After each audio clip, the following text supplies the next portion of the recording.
Good morning. I wanted to do a quick little update of what my weekend was like. It is now Monday morning, and I had 2 days on my liquid GAPS fast, and I feel amazing. So just to let you know how I am feeling, just in 2 days of being on my liquid GAPS fast, my bloating is down. I have lost 3 pounds, and I have my energy is. I feel so much more energetic, and I feel good. And when I get up in the morning, I'm now really just able to hop out of the bed and just get moving right away. So just after 2 days, and I'm just feeling really positive and cleansed out. Clem, there was a okay. So just real quickly, just kind of remind me of something. There's a naturopath, another naturopath, and she was saying that bowel movements are a thing of joy or bring life joy or something like that. And I laughed. I thought I don't know if they bring me joy, but boy, when you have a good one, it sure does make you feel great. So sorry if that upsets you, but when you're in the field that I am, which is a holistic health specialist, traditional naturopath, all herbalist and GAPS practitioner and doing all the things. I don't know, bowels are just a common conversation at this point. So it's, everybody tells me about their bowel movements. So sorry if that offended you at all, but hopefully it doesn't. I mean, hopefully you know where this is coming from. So that doesn't surprise you. Anyway, but so yes, so, everything is moving beautifully and I'm just feeling, just great after 2 days. So what I've decided to do today, because today I was going to go ahead and get started and move into stage 1 of GAPS. And the difference between, say, the liquid fast and stage 1 specifically is really adding in meats and vegetables, starting to bring in solids. And that's really it. I mean, the stage 1 really only lasts about 1 to 3 days at the most. Because it's just really about getting everything, again, more cleaning out, but there's not a lot of food in it. So, it can cause constipation and things like that. But then again, that's why you have your enemas. So anyway, usually it's 1 to 3 days. It just all depends. As long as the food that's, someone is eating is tolerable, right? And usually it is, because it's a very, very mild beginning. But I've decided I'm going to kind of do a modified because I've been feeling so good on the liquid GAPS fast, and I'm not too hungry at all. Because every time I get hungry, I just have another cup of meat stock. I'm just listening to the birds right now. So getting the morning sun time. So I thought what I'll do though is I'd like to continue with the liquid fast, at least through the day. And then, so drinking the fermented brine, the fermented drinks, having the meat stock with just the liquid stock only, and herbal teas, and then green juices, and so forth, and then the evening for dinner. And I have my dinner pretty early. I try not to eat past 6, meaning I want to be done with my meal by 6. And the reason for that is I like to give myself, and actually it's really beneficial to give yourself at least, I say 3 hours, 2 to 3 hours of time before you go to bed, between eating and going to bed. And so, especially for heavy food. Now, sometimes if I am still like a little hungry, I may have a little bowl of my homemade yogurt, or my cultured cream with a little bit of honey or what have you, But I try definitely to not eat an hour before bedtime, but I prefer to be done by my food by 6, and then I go to bed at 9. And then I, of course, get up at 4. So, well, not of course, but I think I told you that yesterday. So anyway, so yeah, so I think I'm going to modify it and have my later meal, my meal. I'll have one meal where I'll add in to my stock the meats and vegetables from it. And I made a beef shank stock, which is yummy, yummy. And so I'll add the meat and the vegetables, and that'll be for my evening meal time.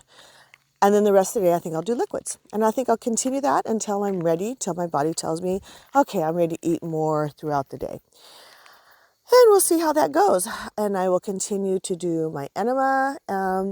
And at least once a day for right now, and my detox bath, and my prayers and my meditation. So yesterday, what happened yesterday? This weekend's been really good. I haven't done a lot of physical activity because being on the liquid fast, I'm not tired or I lack energy in that sense, like, oh my gosh, I'm dragging.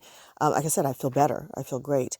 But, I also don't want to overdo it, right? So I do what, mild work, whatever my body feels like. And my body just felt like maybe doing some walking. So I did some walking. And of course, I did my yoga, my gentle yoga, meditations, breath work that I mentioned. And the breath work that I did, I thought I'd share that with you,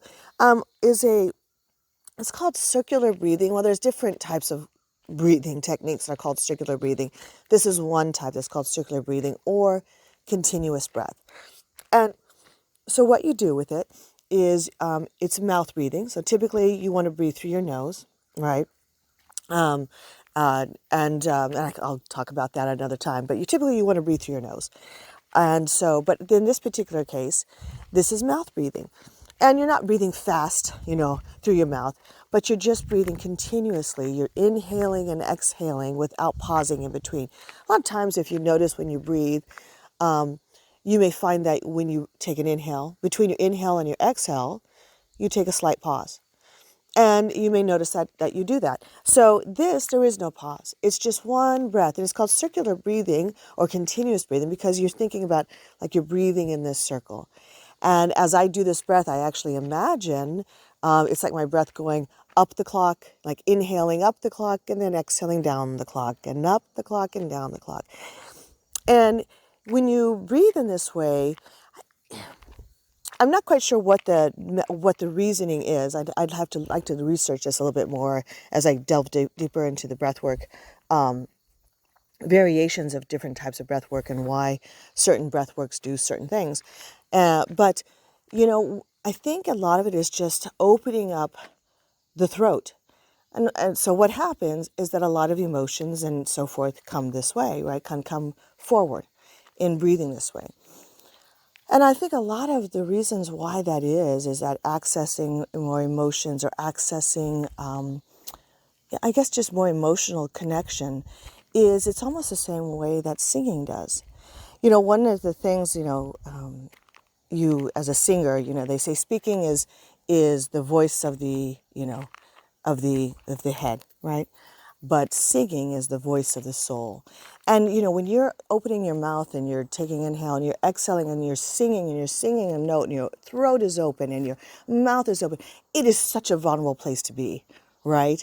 I mean, because you're making this sound and it's just out there, But the thing is, everything is open. Everything is open. And the deep breathing and the openness of the throat, I think just really allows the emotions to come up and come out. And I think it's the same way with this breathing. So the way you do this circular breathing, if it's something you want to try, and not everyone, this isn't recommended for everyone to try. And again, I'm not recommending it. This is not medical advice. This is none of that. This is all just for entertainment and educational purposes only. So, but there are some folks that probably shouldn't try doing the circular breathing. Folks that may have anxiety are diagnosed, and again, I don't like to use the word diagnosed, but if you have been diagnosed, schizophrenia or bipolar or so forth. But if everything is good and you feel like, I'm not doing too badly. All right, also maybe some heart problems. I'm trying to remember all the disclaimers here. The heart problems, bipolar, schizophrenia, anxiety, right, hypertension, so forth. So if you're in good health, and it's not major, but if you're in good health, then try it. Or not, right? This is all up to you to decide what to do. So what you do is just you find a comfortable position to either sit or lie down. But you want to be comfortable, but you also want to be have a straight back, not rigid, but straight. You want to make sure you have length through the torso so that you're making room for the breath to come into the lungs and to leave the lungs. So we're not sitting and collapsing, or if you're laying down, you want to lay straight on your back and opening up the chest and opening up the diaphragm area, which is right below your ribs. and allowing that to move and be free, okay? Move and expand. So in that position of sitting or lying down in a not a rigid, but in a very comfortable but straight position, you want to open your mouth and you're going to inhale and exhale without stopping. It sounds like this.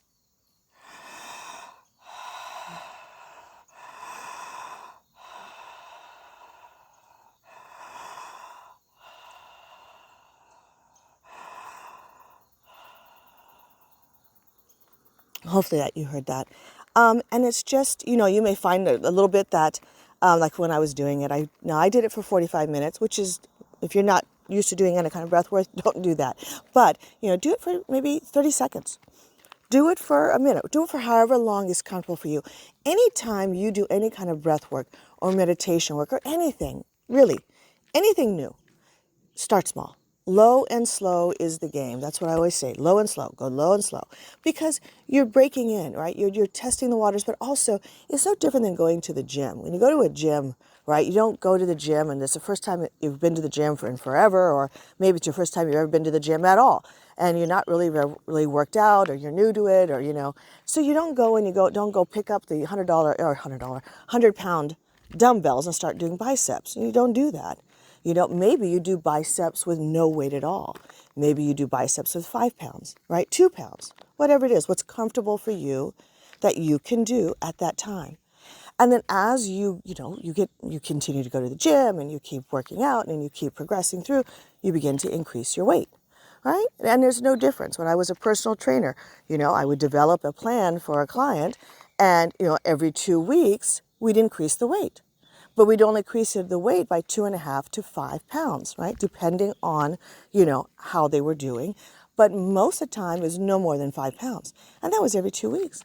So you always want to start slow and allow your mind, in this case, when you're doing mental or you're doing meditations or you're doing breath work or even if you're doing like some of the life coaching strategies that I use, and we're practicing these strategies so that you can use them on your own in difficult situations, but you start with less challenging situations to practice the tools. So you start less challenging and then you move into more challenging. You never just want to jump in. I mean, you can, but more than likely you could get hurt, which we don't want, or you just go too far, too fast, and then you burn out, and then you don't do that. And a lot of people do that, right? They go to the gym, they give all they got, and they work out, work their butt off, and then they're so sore the next day, they don't go back to the gym. It's better to go low and slow and consistency and progression, right? Simple, keep it simple. So you may just want to try this breathing if you want to try this breathing, if you feel this breathing is something that could benefit you, or just want to give it a try and see what comes up. 30 seconds, 15 seconds, whatever. Try it for 5 breaths total. That's it. Inhale and exhale as one set and try 5 sets of the breathing. If you like it, continue. But be aware that there are some things, like if you continue for like 45 minutes, you might start to feel thirsty, your throat gets dry. Take time, take sips of water. You may find that, you want to take it slow because, sometimes through breath work, if you're not used to it, it could cause headaches. It could cause tension to happen in the body. Like muscular tension, so you really just want to go slow. Okay. So I really don't recommend, if you're listening to this, you want to try it. If you've never done it, do 5 sets of breath. That's, if I were to recommend anything, which I'm not, but if I were to, that's what I would do. I would tell someone who is just beginning, no more than 5 sets, just test the waters, right? And then if you really want to get into breath work, you might want to get with somebody who could teach you some breath work. My goal is to start courses and get them out onto the internet. Right now I'm working in person, but eventually I will. Anyway, but the nice thing about that breath work is it just really starts to open up, well, for me, I'll talk about for me, my heart a little bit. A lot of different emotions came up, right? A lot of different emotions. And I accepted them, and talked with them and got to just become aware of them. And whenever I do breath work or meditation, a lot of times people get turned off by doing anything like that because they're told, make your mind silent and, don't think and, make sure that you're focusing on this and keep turning your mind back and keep turning your mind back. Here's what I want to say. I guess this is my big takeaway that I want to share with you. And because I think I could go a lot of different places right now, but let me just keep it clear and keep it concise. If you start meditating or breath work or anything like that, it's okay for your mind to think. Your mind is going to do what your mind is going to do, right? Your heart, well, it beats, right? Your heart beats, your lungs, they breathe, right? And your mind, it thinks. So your mind, your brain is just doing what it's meant to do, what it was created to do. We don't want to beat it for what it's created to do. So how do you handle when intrusive thoughts or thoughts, that distract you come into your mind when you are meditating or doing breath work? You have a lot of different options, really. Well, not a lot, but you have quite a few different options. And allow them. Allow them. I'll say, oh, that's interesting. Okay. And if it's something that that's just kind of interfering a little bit, you'd say, oh, okay, I see you. And I imagine putting it up on a shelf. I imagine two things. If it's just a thought that I'm just coming in, that's really doesn't have any purpose in my life, it's just kind of like, oh, that's kind of a random thought. Okay, then I will imagine it either floating away on a cloud or floating down a river and just letting it go. Just saying, hello, all right, thank you for sharing, and let it go.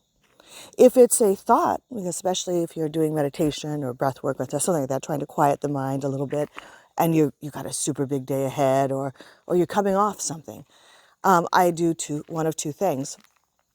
One thing I'll do is if a thought pops in, and I know it's something that I want to remember, I'll put it on. I imagine putting it on a shelf, saying, "Thank you.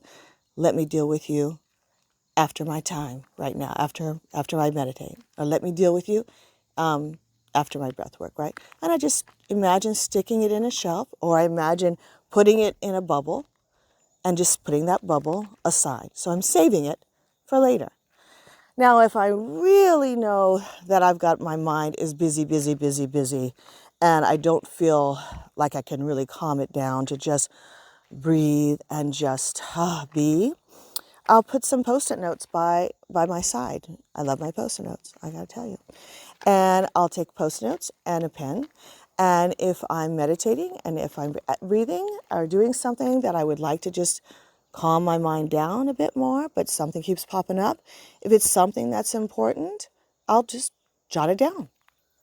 You can learn to come in and out of your meditation, which is a very important skill, useful skill to have as you learn to meditate, because you want to bring that mindfulness and that meditative, calming energy throughout your day. And if you can learn to do that, then it just makes your day better, in relationships and so forth, to be able to tune in to that meditative energy.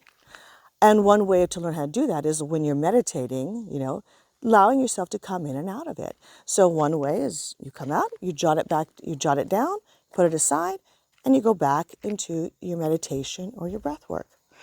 So, and the other thing though is that whatever thoughts that come into your head, don't judge yourself. Congratulate yourself. Because if you catch yourself kind of drifting into something that's kind of like, well, that's not where I was going, or that was not the intention of my meditation, right? If you have one, congratulate yourself because you just noticed it. You just became mindful and you were meditating and realized that you were no longer meditating. And so that's a moment of success, actually.